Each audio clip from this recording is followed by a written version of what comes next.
Good morning. What's up? Happy Monday. Welcome on into Let's Bet It. Lauren Jabbar here, Jared Smith. Jared, it is Monday. Still fun day, as our friend Jim Onis would say. How the heck are we doing today? I miss Jim. Jim is like he likes all of my tweets. He's like such a stan. I love Jim. I miss you. If you're watching, I love you. I miss you. Hope the XFL is going well. We got to reconnect this summer. Go to Atlantic City, shoot some craps. I know. I do miss Jim Onis. Jim, what's up? If you're watching today, we miss you. Okay, big news today.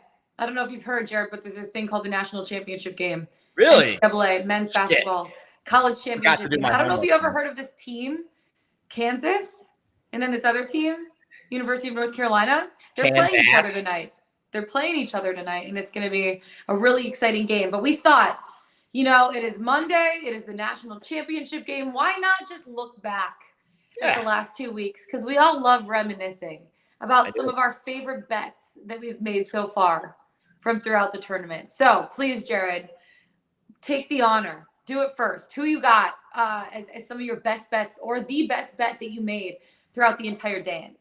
Yeah, we thought we'd have some fun today because there's no NBA. The NBA abandoned us today. Although, I'll be honest, tip of the cap to the NBA, giving the college kids. Yeah, totally. So we don't have a whole lot on the betting card today. So we thought it would be a good time to give you a little bit of a glimpse into how we've done for the tournament. Yes.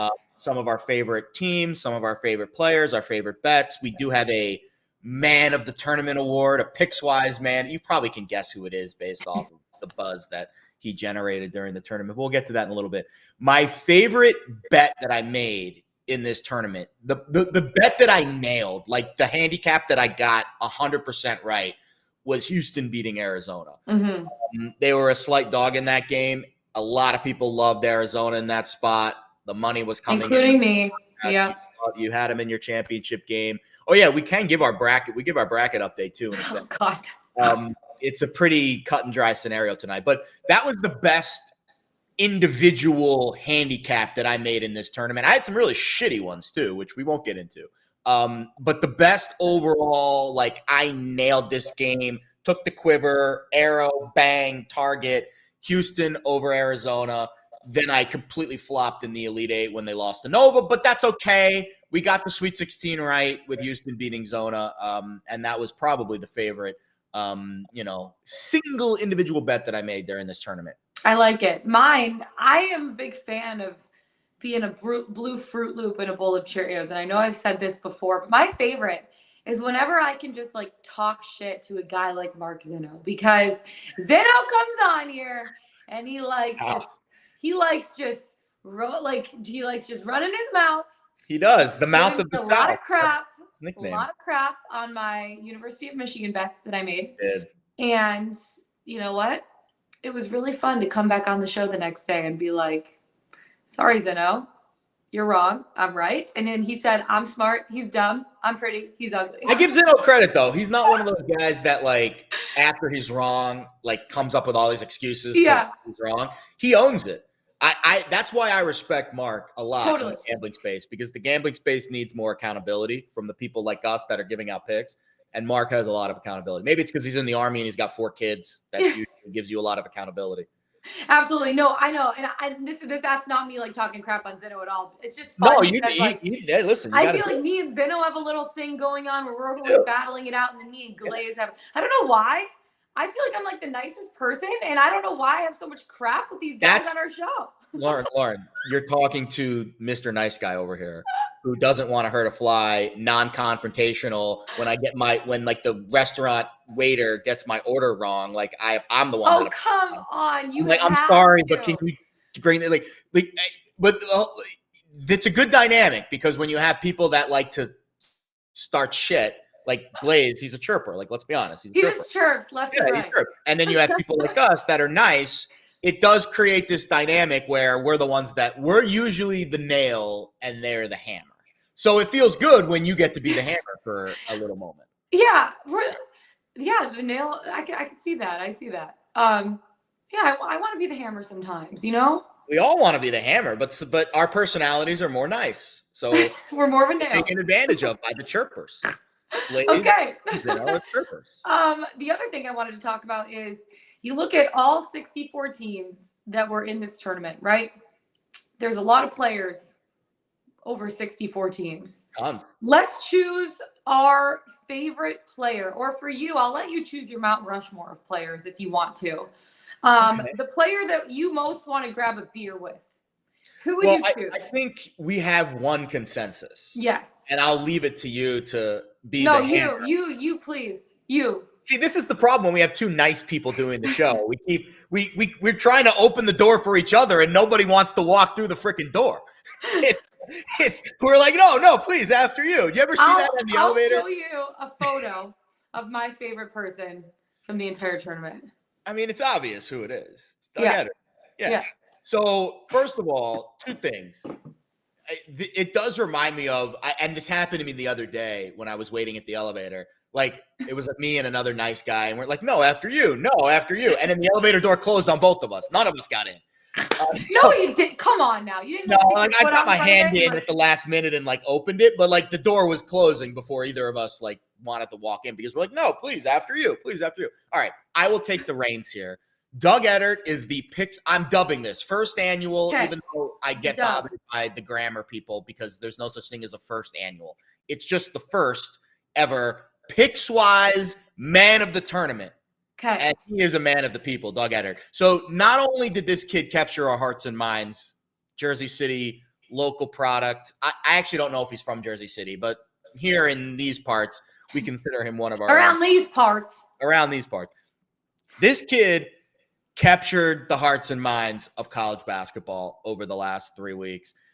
I think the coolest NIL deal that I've seen so far, Buffalo Wild Wings. I mean, 1,000%. Had like 100 plates of wings around him. Yep. And you said he's the one guy that you'd want to get a beer with in this tournament? I think he would be 100, like Dickinson too would be one for me, but like to have like the most fun with, and I feel like just like an engaging, like Hunter Dickinson is not like that's just off the rails. Doug Edder, for sure, 100%. The mustache, the like half mullet fro thing that I don't even know what that hairstyle is that he's working with.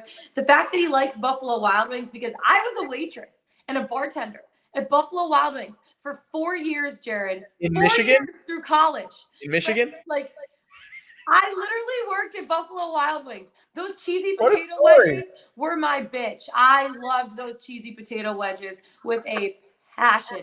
If I had to eat them now, someone would probably have to pay me to eat them because I ate them so often that it like kind of like the food there kind of grosses me out now. But I do love wings, and I love Doug Edder, and I'd want to grab. Is he even old enough? Is he of age to grab a beer? I don't know. 21.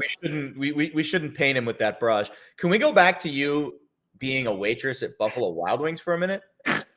All through college, you make great tips. You just like fake flirt with people. Well, how many? You're gonna make great tips. I mean, you're like the nicest person on the planet. So you're gonna. I know. It was fun. I ate the crap out of those lemon pepper traditional wings and those cheesy potato wedges. That was like my thing. The worst part was, like, I closed the restaurant down probably 3 nights a week, maybe 4 nights a week, especially in the summers when I didn't really have classes going on. And I would eat that at like 2 a.m. Yeah, like, that's talk about the freshman 15. For me, it was like the junior 15. Oh, stop. Oh, she blew up like a balloon. No. This brings up an interesting point, though. We have a standalone game tonight in college basketball. It's a late night game, so maybe this isn't the best question, but your go-to, like, big time sporting event meal. Like, what's on your menu tonight? I make my hillbilly nachos at home, but I will be in Toronto tonight. I leave with the Atlanta Hawks at 2 p.m. today. We fly to Toronto, play the Raptors tomorrow. So I'll be in Toronto for the game. Ontario. You can bet legally in Ontario now. Ooh. As of today. This is good to know. Pull out your FanDuel app in Ontario and bet. This is good to know. I need to learn my provinces of Canada too, because geography is just not my thing. I honestly didn't know Toronto was Ontario. Geography for you. But I will say, I make my hillbilly nachos, Jared. My hillbilly nachos, you take chips, you put them on a plate, you take the sprinkled shredded cheese, you sprinkle it all around, you heat it up in the microwave for about 30 seconds. Half the cheese is burnt and the chips like stick to the plate. The other half are like perfectly melted, and it tastes like crap, but they taste really good at about 2 a.m. when you get back from the bar. So Wow. I love my hillbilly nachos. And with that, let's bring in Dan Servodidio to break down his favorite NCAA championship food preference to watch the game tonight. Servo, what's on your menu tonight for the title Servo, game? what's on the menu? Wings is definitely there. I'm going wings. Love it. By the way, speaking of Doug Etter, he is 22 years old. I looked it up for you guys. Okay, thank you. And he is from New Jersey, so local product for you. He is a local boy. These See, if you could pick, Dan, you had to pick one play. I mean, you could pick Doug if you want, but for the sake of variance, maybe bring someone else to the table. One guy, you're sitting down at the bar, you lean over, and there he is. Who would that guy be in your dreams? From this tournament, right? Yeah, from this tournament. Like someone that like stood out to you like, hey, he looks like a cool dude. I'd like to hang out with him. Yeah. Well, Brady Manick playing tonight. That guy, just like, I'm sure he's got some good Larry Bird stories, right? Yeah. I like it. I really do. Okay, so let's get into it right now. First of all, we're watching teams like Kansas take on UNC. This is going to be a really good game. I hope it's as good as that Duke UNC Final Four game because that was phenomenal. So let's get into some fast break right now. I don't know exactly how we want to do this, but let's go through some of these players and their props for the game tonight and just what you think about it. So Jared, I'll kind of let you run through the slate right now and you tell me whether you think it's going to be over or under. So let's start with Ochai Agbaji. Over under. Thank you. I always struggle with that name, but you know what? Say it 5 times fast. Can you do it, Jared? Ochai Agbaji. Nailed it. Well, I'm just going to go see myself out now. No, I'm just kidding. But okay, over under 16.5 points. Jared, what do you think? I would say over on Agbaji. I think so we can get into this a little bit more in depthly when we talk about the game handicap. Yeah. But in my eyes, his over is very correlated to a Kansas win. I don't see him having a really good game and Kansas losing. To me, those are correlated bets. So I would say if you like Kansas tonight, you should be on the over for Agbaji. Okay. Servo, how do you feel? Yeah, I'd also go over there. It's going to be interesting, though, because Leaky Black, the best perimeter defender for North Carolina, will be on Agbaji, at least to start, unless someone else starts heating up. So that's something to watch. Maybe it's a little risky taking the over, but I do like the over anyway. I mean, he showed last game that he's now in the groove. You know, he's back from he had a little slump earlier in the tournament, but he's back looking like the Big 12 player of the year that he is. Yeah. Brady Manick, over under 2.5 threes. Servo. I'm going over here. This guy has made at least 3 threes in every single NCAA tournament game, so he's been over this number every game. This is a game where I think that we can get into it a little bit, but I think North Carolina is going to be trailing for most of it, if not all the games. So I think that it's going to be they're going to be relying on the perimeter scoring of Manick, Love, Davis, instead of, and especially, Baycott might be limited with his ankle injury. So maybe they're trying to shoot more threes to stay in the game here. So yeah, I do like Manick to go over that. Jared, how do you feel? This is the most bet prop probably of the night. It was the most bet prop of the Final Four.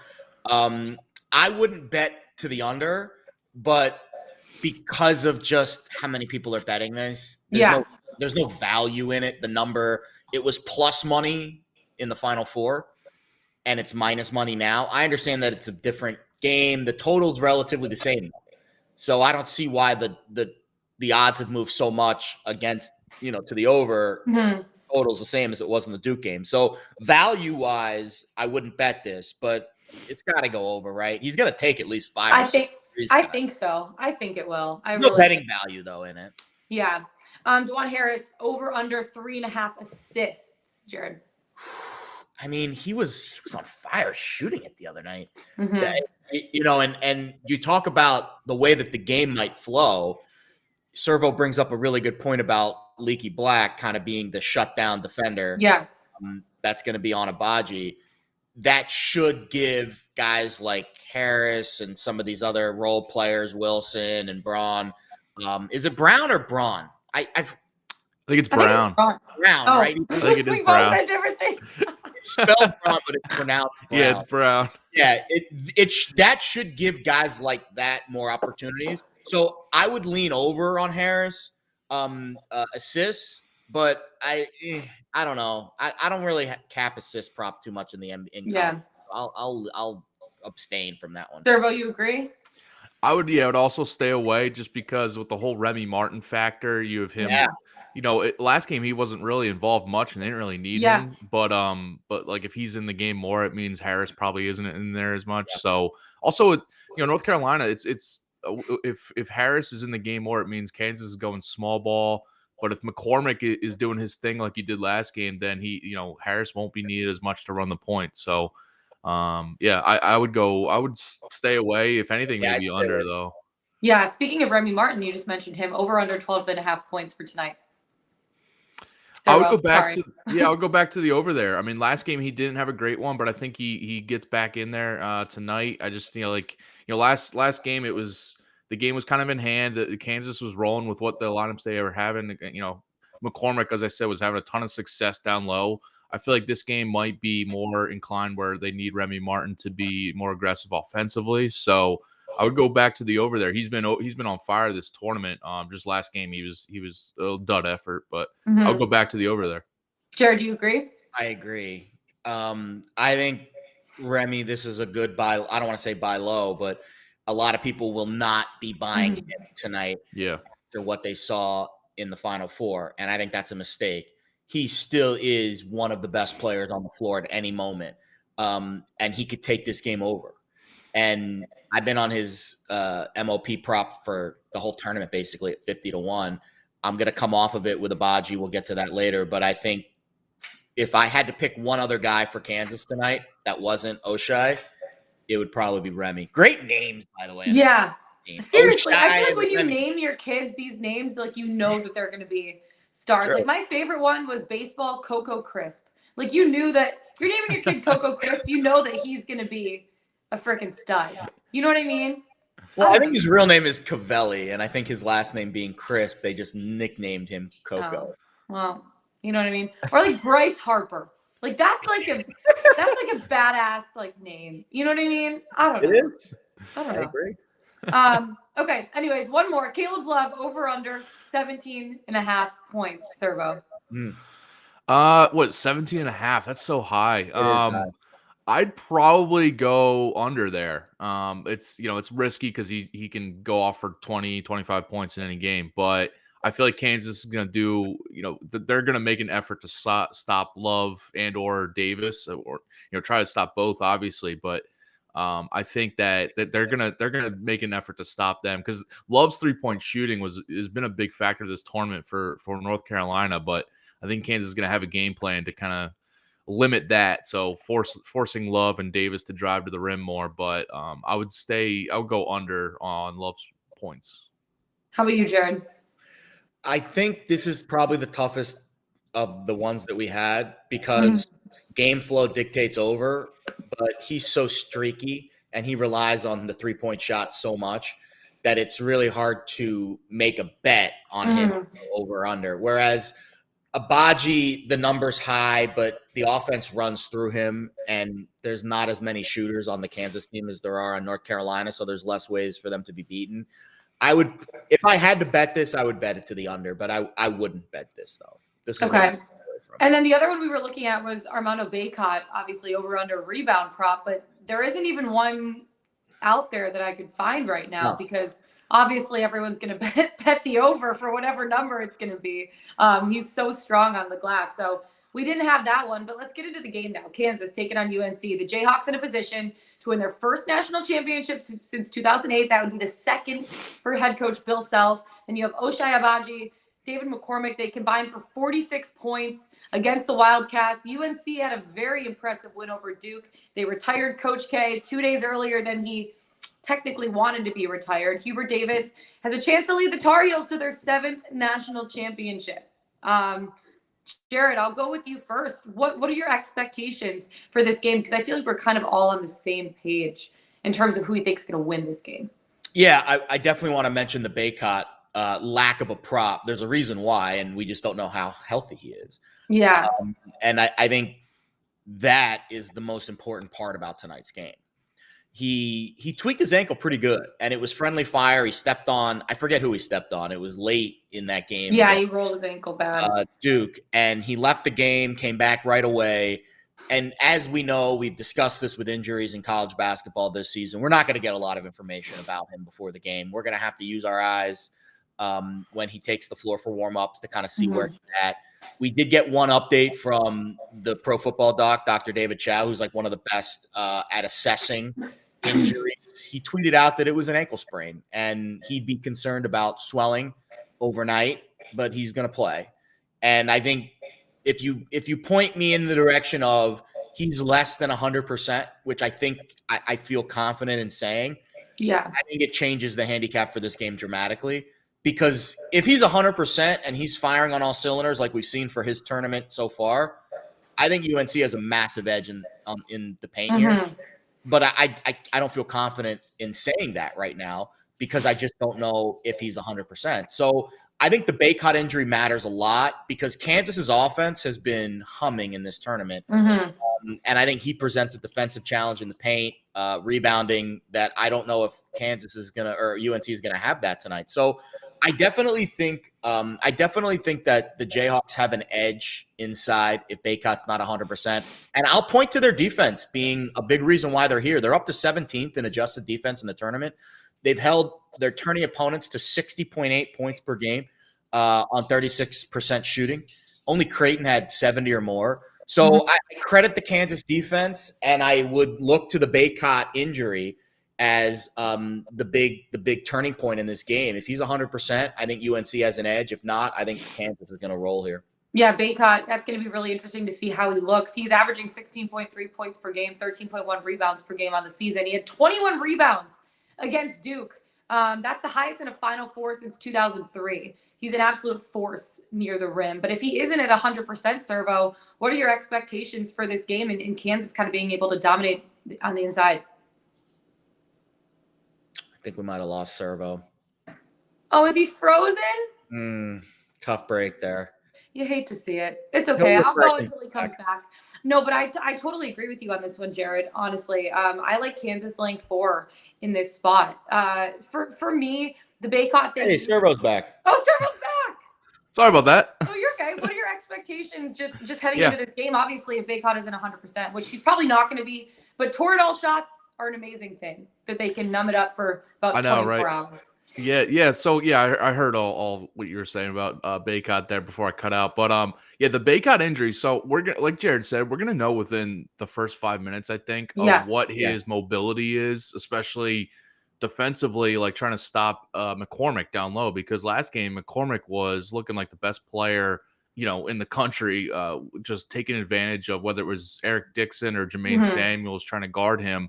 But if Bacot at his best can shut him down and make McCormick a non-factor, but especially on the rebounding edge on both sides. But if he's not, that mobility, if he just can't guard McCormick in the paint or just contest for rebounds like he normally can, like a beast he is, it's going to be an issue. It's going to be a big issue, especially early on. And this is why I like Kansas in the first half money line. And then full game, like you guys were saying, like I think we're all on board here with Kansas here. The Bacot injury is a big issue, and if he was at 100%, I would be more inclined to maybe back North Carolina.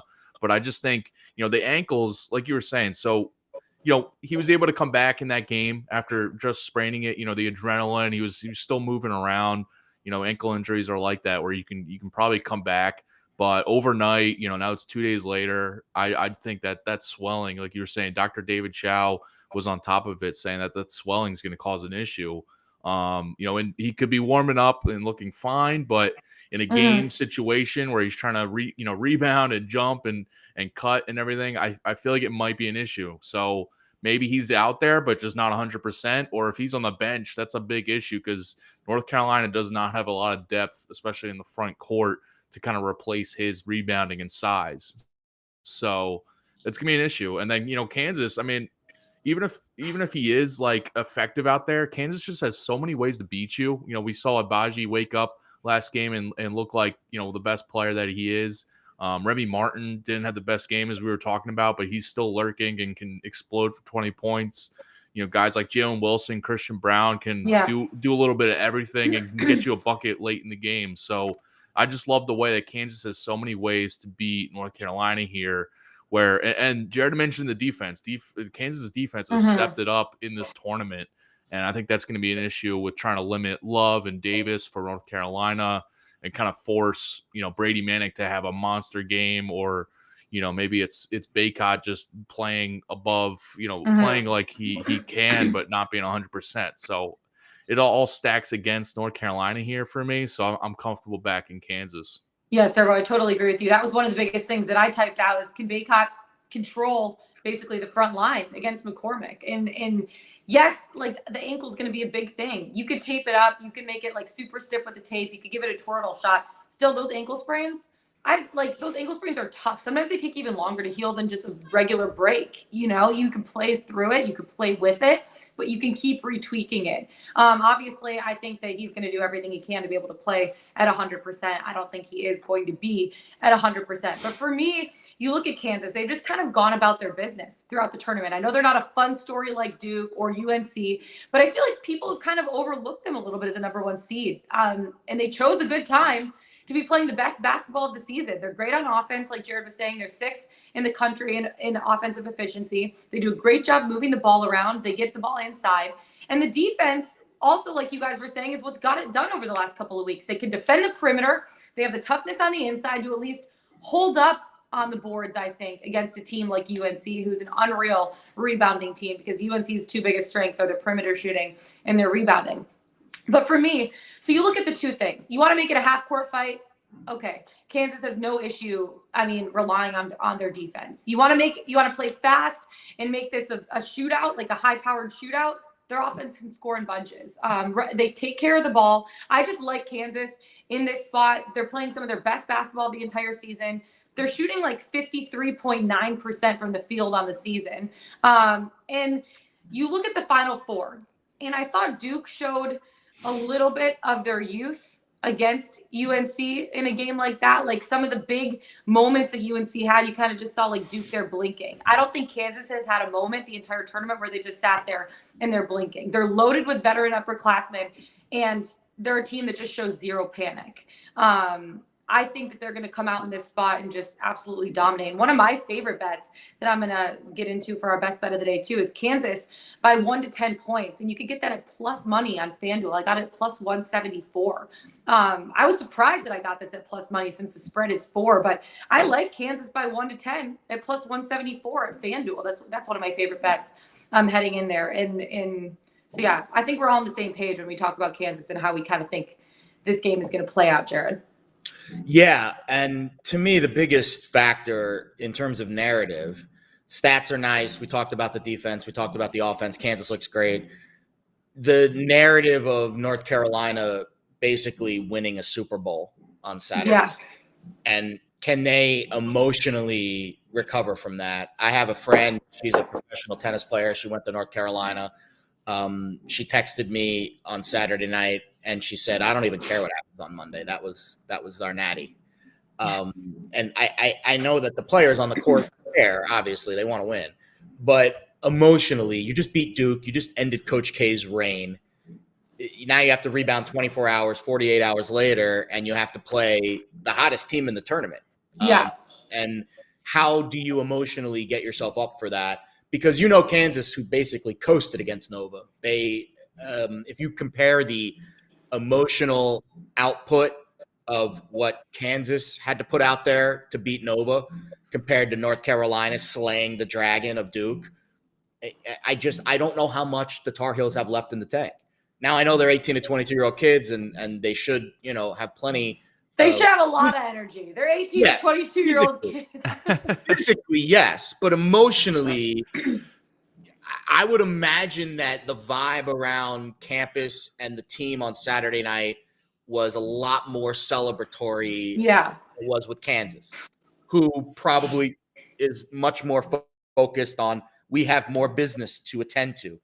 I almost think it was a detriment for North Carolina and have to play Duke in the Final Four, not the championship game.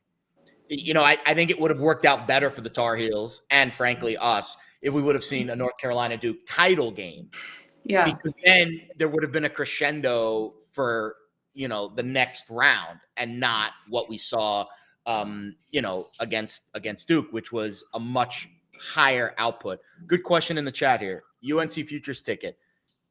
What is the price of your UNC futures ticket, though? It says, let's ask Servo this. If you have a UNC futures ticket, Servo, should you hedge with Kansas money line? What your price is on the UNC futures ticket. Yeah, and minus 190.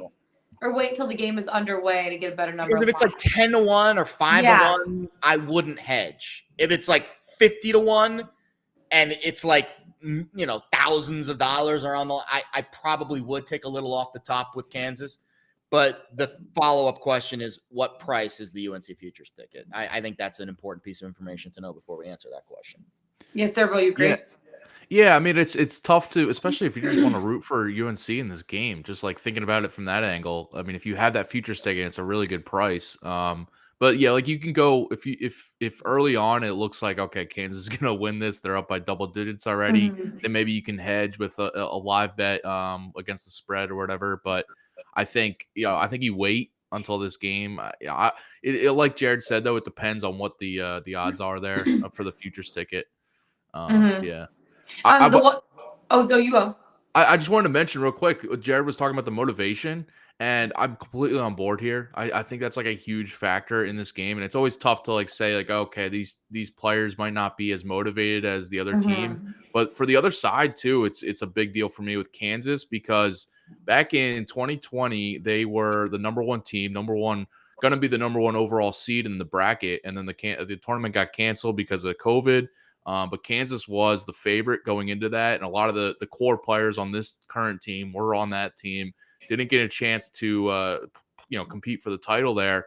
Last year they had an early exit in the tournament, and I think still bad taste. So this team is motivated, and they've talked about it this week, in interviews this weekend, of trying to make up for that lost tournament and for the early exit last year. To win this game. So I feel like they're motivated. They're not just looking at this another game. They're motivated to win a championship. And then the other thing that's I just want to mention real quick that's kind of got underreported, but some basketball reporters have been glued in and mentioned this. Kansas might have some sanctions, some postseason ban sanctions next year coming because of some violations, some allegations that have been against them with the whole. We've seen it with like Memphis in recent years, Oklahoma State. They're all tied into the same thing. And people have said that there's a good chance Kansas might not be in the tournament next year because of the postseason ban. That is crazy. Yeah. And so I know maybe the players don't know this or aren't factoring it in. But if you're thinking about it, if you're playing at Kansas, knowing next year you might not be able to play in the tournament, even if you're an underclassman, I feel like they're going to give it all and try to make this one count. So I feel like that's an underlying factor of of something I've been keeping in the back of my mind all tournament. Yeah, that is actually really crazy. And to that, I will play devil's advocate for a second, even though I'm on Kansas. UNC is unreal at rebounding. They had 50 rebounds against Duke in the Final Four. So I was looking up some of the stats, and obviously stats are for losers. But at the same time, Kansas is 22-0. when teams get 30 rebounds or less. They're 1-3 when allowing 37 rebounds or more. Now, UNC is averaging 41 rebounds per game. They've only had less than 30 rebounds 6 times. They are 20-2, UNC is, when snagging 37 or more rebounds. And so I think that this game is going to be based on 2 things. One, UNC's perimeter shooting. If Kansas's defense can limit their perimeter shooting and force them into tough shots, not let them get into like the 3rd, 4th, 5th option and not let them move the ball around, that's going to be a massive thing. Number 2, winning the battle inside, winning the battle on the glass. I think they need to make UNC a one-shot offense. They can't let UNC especially get those offensive rebounds. And then when they're on offense, when Kansas is on offense and UNC is playing defense, they need to be a multiple effort offense. Kansas does. They need to get those offensive rebounds and try to create more opportunities. But Kansas's offense is obviously 6th right now in college basketball. So I'm not too worried about that. But I think most of it is going to be defensively for Kansas. They need to win the battle on the glass, especially. And that's going to be massive in a game like tonight. But with Baycott obviously not knowing officially like what he's feeling the most important factor of tonight's game. I honestly, and we're coming out here and we're saying we love Kansas.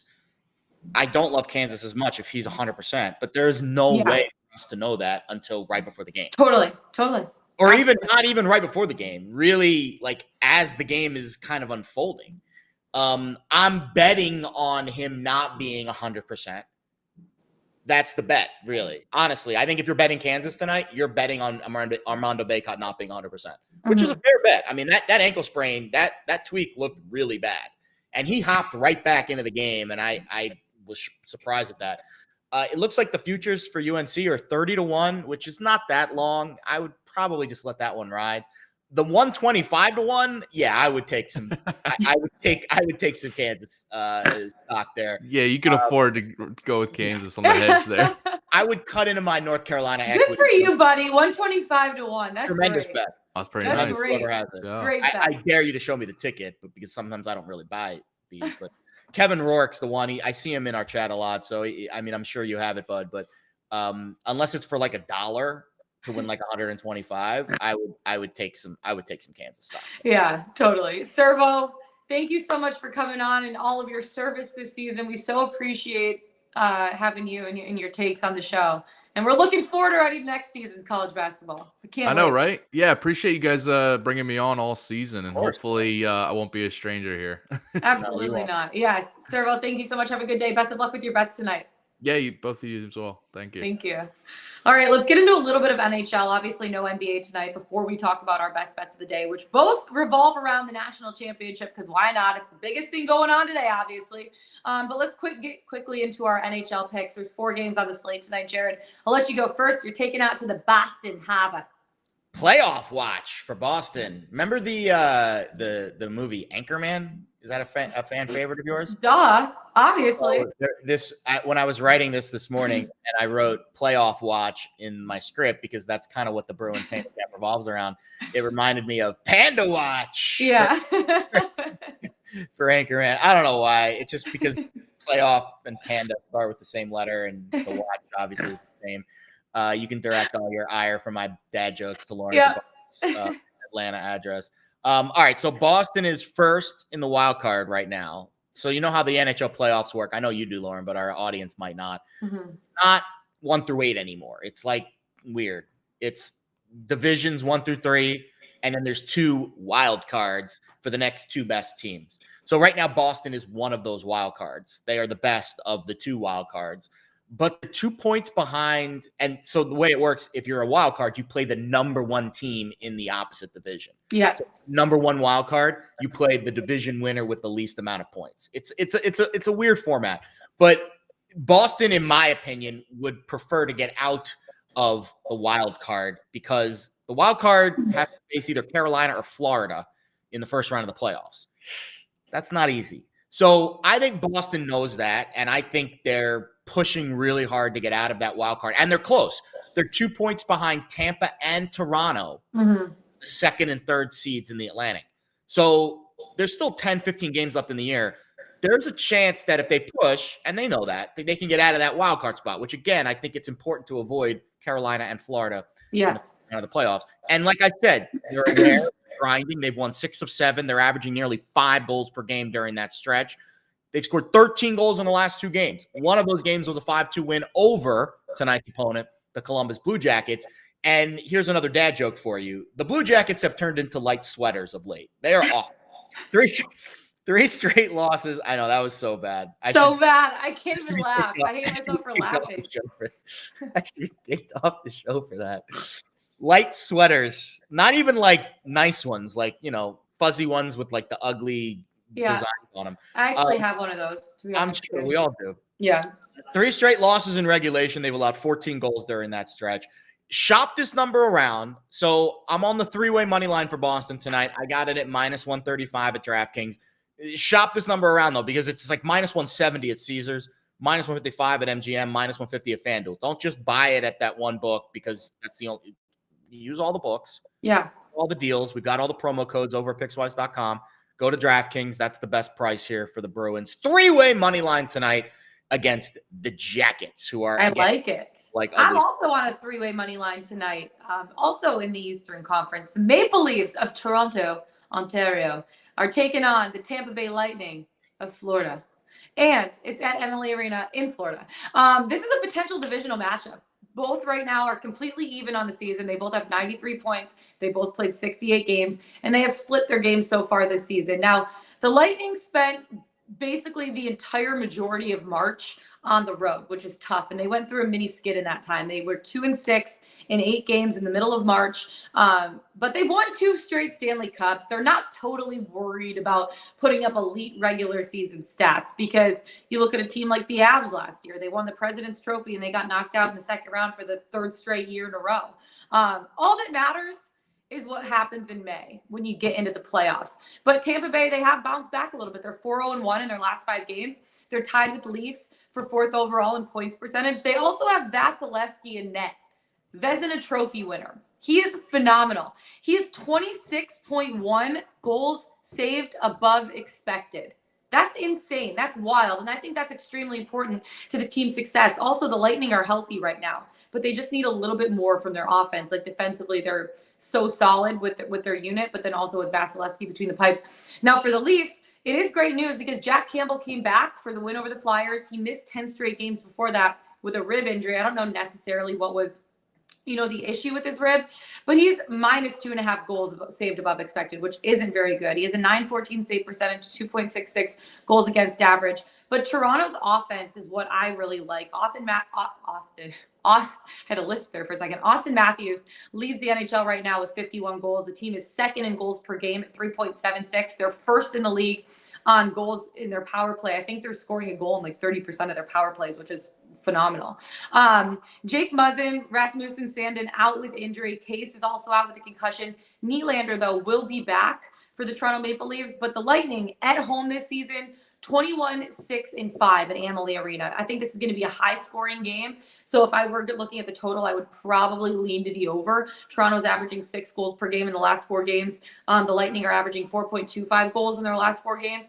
Kucherov has been picking up his play for the Tampa Bay Lightning. Vasilevsky's a stud. I like the home team in this game at Amalie Arena. Give me the Tampa Bay 3-way money line at plus 110. I like it at a plus money value too. And Tampa is just figuring it out right now, even though they didn't have necessarily the best March. But I like them in this spot over the Toronto Maple Leafs, who are not 100% healthy right now. Lock it in, baby. Love getting our ice picks in for the day. Don't hate it. Okay, best bets of the day. Let's get back into it. Pickswise.com, Jared. Who do we got for our 3-star play of the day? Everyone's on Kansas, including Everybody. me. Sam Avallone's got Kansas laying 4. I have a 3-star play on Kansas laying 4. I have 2 units, so I'll officially go through my card here for the tournament. For the championship. I have 2 units on Kansas minus 4. I also have a half a unit on Christian Brown over 12.5 points. I got it at plus 102 at FanDuel. Good shout out to one of our pals. I think it was Sam, who did a really good player prop article this morning. Sam Avallone, Sammy Sharps on Twitter, does a great job capping hoops for Pickswise. He's got Kansas laying 4. Also, he's got a player prop article with Brown and Manick that I would recommend everyone to go read. So that's what I would promote on the site today for Pickswise.com. I like it. Pickswise.com. Go check it out. Read why. We're trying to win you some money. Some cash, money. Okay, our best bets of the day. Obviously, no surprise with mine, Jared. I'm just going to go first because you're more on a player. So I'm just taking my Kansas by 1-10 on FanDuel. I got that at plus 174. I think now it's like at plus 170, so make sure to get on in there and get that bet. It's also necessarily, if you don't like the spread, Kansas laying 4. Kansas by 1-10. That's a good bet. And also getting it at plus money. I love it. We talked a little bit about it before, but for me, it's can Baycott control the front line against McCormick. Kansas has been a little tougher on the defensive end. Their defense has really gotten them through. Bill Self 3-0 against UNC so far. And Kansas has just gone about doing their business for the tournament, like I was saying. Like, they're not the funnest story, funnest story like UNC is or like Duke was.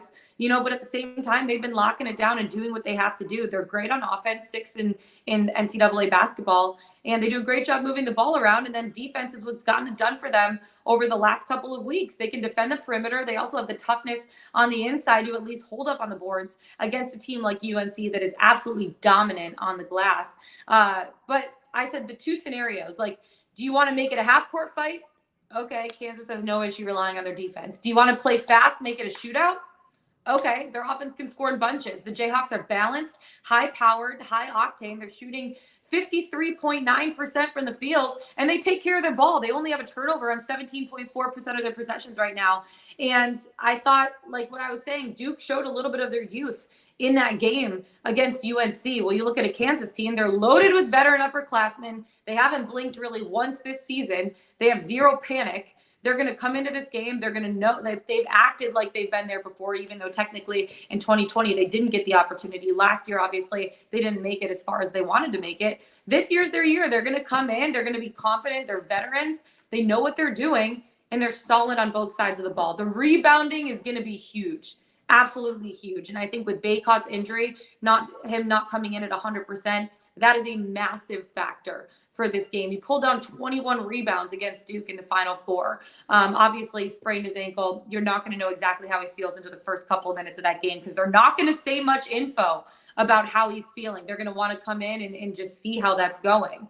But rebounding is going to be huge. Kansas needs to limit UNC to be a one-shot offense. They need to snag those rebounds. And then offensively, they need to try to be a multiple effort offense and get multiple opportunities. So I feel good about Kansas by 1-10 plus 174 FanDuel. Lock it in, baby. It's happening. Okay, what's yours? Going with the juice tonight. Listen, you're crushing the PODs. I can't argue, even though I'm trying. I'm trying to make a push, and that is the impetus behind this pick tonight. Instead of just giving you Kansas -4, which I think is a great pick, and it's a 2-unit play, it's a play of the day, it's a 3-star play, I need to make up ground in these standings. So we're going a little bit more risque here. I like a good risque bet. This is a little risque, and this is like 90% a money line bet on Kansas, I think. Okay. Because I think in 9 out of 10 scenarios, if Kansas wins tonight, Ochai Agbaji is the most outstanding player of the tournament. After what he did on Saturday, going 6 for 7 from 3, I honestly don't think there's a scenario besides Remy Martin or David McCormick just going ham tonight, like 30 points, 10 assists for McCormick, 10 rebounds kind of night. Mm-hmm. Unless one of those performances happens for one of the role players of Kansas. Really, it has to be McCormick or Martin, because I just don't see the other guys getting enough touches. This is basically a money line bet on Kansas to win tonight. Ochai Agbaji, I found it at plus 140 at FanDuel. I think that number's gone now. I saw plus 125 as we were doing the show right now. And I did see plus 140 still at Bet365. So you can still get this number. These numbers vary. For example, at the Westgate, Agbaji's odds on minus 110 to win this award. That's how confident the Superbook feels that he's going to be the most outstanding player. He is the best player on the floor. Yeah. He's trying to improve his draft stock. He's projected as a lottery pick. Again, I think if you looked at the full tournament, Remy Martin should get some love, and we've got a future on Remy Martin too that we're still nursing, and maybe he has a crazy game tonight. Maybe that comes home. But again, 9 out of 10 scenarios, Kansas wins the game. Ochai Agbaji is the most outstanding player of the tournament. So I'm putting 2 units on this, which is a nice payout for plus 140. And again, a little more risque because I'm trying to catch LJ in the standings. So we're going with Agbaji to win most outstanding player, plus 140. Dos. Yes, I like it. I like not it. A Spanish word, but it sounded right. I like it. Also, before we end the show today, Pickswise is going to be giving out $4,000 if our pre-tournament Kansas title bet wins. So check out the tweet in the chat to find out how to enter $4,000.